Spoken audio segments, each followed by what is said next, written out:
Out of interest, with the new IR bill and the same job, same pay / closing the loopholes, will your cadet journalists have to be paid at the same rate regardless of where they live? So will a journalist at the Wagga ABC, the very good ABC Riverina radio in Wagga, be paid the same as a cadet journalist who's sitting in Ultimo in Sydney?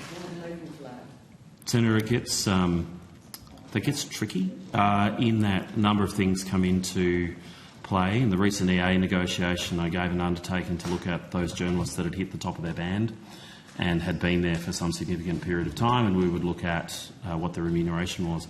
When it comes to regional staff, there are different staff that get paid different amounts of money depending on the city that they're in that there are other allowances that are put on top depending where they live.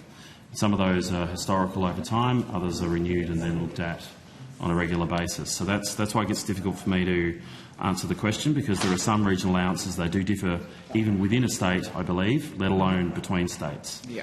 Have you looked at the IR laws to ascertain whether there will be implications not just for your award staff but also for your staff who may be on a contract rather than on an FTE? And you can take that on notice. I'll take it on notice, Senator. What I will say is those changes in those laws are there's something that's on our radar. We're doing an audit at the moment of who gets caught up in those changes, because they are quite significant when it comes to two contracts in a 2-year period and what that means. And it's not prospective, it's right now, and I believe slightly retrospective as well. So that is something that we're looking at closely. So I don't mean to be dismissive. No, looking at it. I would appreciate if you could take it on notice, and when you've done the review, if you could share some of the findings with the committee.